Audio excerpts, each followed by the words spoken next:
નમસ્કાર મિત્રો, સ્વાગત છે તમારું અમારી શહેર યુટ્યુબ ચેનલ ગુરુ માસ્ટરજીમાં। આજે વાત કરવાના છીએ ટાટ 1-2 જે બ્રેકિંગ ન્યૂઝ છે ભરતી વિશેના। તેની અંદર હાઈકોર્ટે મિત્રો એક મહત્વનો ચુકાદો આપ્યો છે કે જો તમે અમુક વિષય સાથે બીએડ કરેલ હોય તો સરકારે ફરજિયાત શિક્ષકમાં નિમણૂક આપવી પડે। તો વિડીયો અમારો સંપૂર્ણ રીતે જોજો જેથી તમને સંપૂર્ણ ખ્યાલ આવી શકે। હવે જે મિત્રો અમારી ચેનલમાં નવા છે અને પ્રથમવાર જોઈ રહ્યા છે તે મિત્રો અમારી ચેનલને સબસ્ક્રાઇબ કરી નાખજો જેથી તમને જ્યારે પણ ટેટ 1-2ના જે ભરતી ન્યૂઝ છે તેના વિશેના કોઈ પણ ન્યૂઝ છે તેના સમાચાર મળી રહે। તો ચેનલને લાઇક, સબસ્ક્રાઇબ અને શેર કરજો। તો જાણીએ શું છે ન્યૂઝ। હવે જોઈએ મિત્રો આજના સંદેશ પેપર એટલે મિત્રો તારીખ 5 માર્ચ 2020ના જે સંદેશ ન્યૂઝ પેપર છે તેની અંદર આ સમાચાર આવેલા છે।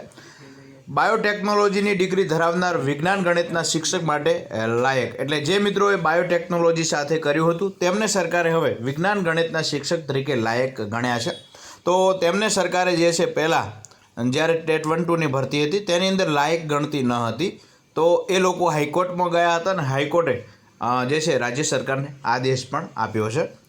જાણી લઈએ શું છે। હાઈકોર્ટે આદેશ કર્યો છે કે બાયોટેકનોલોજી જીવ વિકાસ શાસ્ત્રમાં એમએસસી અને બીએસસીની ડિગ્રી ધરાવતા ઉમેદવારો માધ્યમિક અને ઉચ્ચતર માધ્યમિક શાળાઓમાં સાયન્સ અને ગણિતના શિક્ષક એટલે કે મિત્રો શિક્ષણ સહાયક માટે લાયક છે। હાઈકોર્ટનું અવલોકન પણ એમણે કર્યું હતું કે બાયોલોજી એક બેઝિક સાયન્સ છે જ્યારે બાયોટેકનોલોજી એ બાયોલોજી કરતાં ઘણું બધું એડવાન્સ છે। ગુજરાતમાં એક પણ યુનિવર્સિટી બાયોલોજીમાં બીએસસી અને એમએસસીની એ પ્રકારની ડિગ્રી આપતું નથી। હાઈકોર્ટે રાજ્ય સરકારને એ આદેશ કર્યો છે કે આ અરજદારોને શિક્ષક તરીકે નિમણૂક કરો। તમામ અરજદારો ટીચર્સ એપ્ટિટ્યૂડ ટેસ્ટ એટલે કે મિત્રો ટાટ પાસ કરેલી છે એમને હાલમાં જે ભરતી આવી હતી તેની અંદર તેમને લાયક ગણ્યા ન હતા ને એ લોકોને ફોર્મ પણ ભરવા દીધા નહોતા તો એ લોકો હાઈકોર્ટમાં ગયા હતા। હાઈકોર્ટમાં અરજદારની રજૂઆત હતી કે બાયોટેકનોલોજી એ વિજ્ઞાનની એવી બ્રાન્ચ છે જેમાં બાયોલોજિકલ, ફિઝિકલ અને કેમિકલના ટૂલ્સ અને ટેકનોલોજી એ ઉત્પાદનની પ્રક્રિયામાં સમય, કિંમત અને જોખમ ઘટાડવામાં ઉપયોગી છે। સામાન્ય ભાષામાં કહીએ તો બાયોલોજી એ વિજ્ઞાન છે જ્યારે બાયોટેકનોલોજી એ બાયોલોજીની આખી બ્રાન્ચ છે જેને હાઈકોર્ટે માન્ય રાખી છે। વર્ષ 2017માં રાજ્ય શિક્ષણ બોર્ડે શિક્ષણ સહાયકની પોસ્ટ માટે ભરતી શરૂ કરી હતી। આ માટે મેથ્સ, ફિઝિક્સ, કેમિસ્ટ્રી, બાયોલોજી, બોટની અને ઝૂઓલોજીમાં ગ્રેજ્યુએટ અને પોસ્ટ ગ્રેજ્યુએટની ડિગ્રી ધારક ઉમેદવારો માટે અરજીઓ મંગાવવામાં આવી હતી।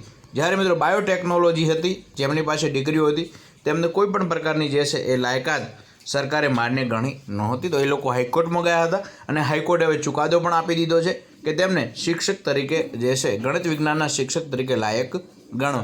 તો આ હતા આજના સમાચાર। તો આ રીતે રોજે રોજ ન્યૂઝ મેળવવા માટે અમારી ચેનલને સબસ્ક્રાઈબ કરી નાખજો। નીચે જે લાલ કલરનું આઇકોન છે તેના ઉપર ક્લિક કરી બાજુનું બેલ આઇકોન પર દબાવી દેજો અને તમારા જે પણ મિત્રો છે જેમને બાયોટેકનોલોજી સાથે પાસ કરેલું છે તેમના સુધી પણ અમારો વિડીયો શેર કરજો જેથી તેમને પણ માહિતી મળી રહે અને જે મિત્રો બીએસસી અથવા તો એમએસસી કરતા હોય અને ભવિષ્યમાં બીએડ કરવાના હોય તો તેમના સુધી પણ અમારો વિડીયો શેર કરજો। તો થેન્ક યુ, આભાર। જય હિન્દ, જય ભારત અને જય ગુજરાત। મળીશું આવતા વિડીયો સુધી। તો થેન્ક યુ, આભાર।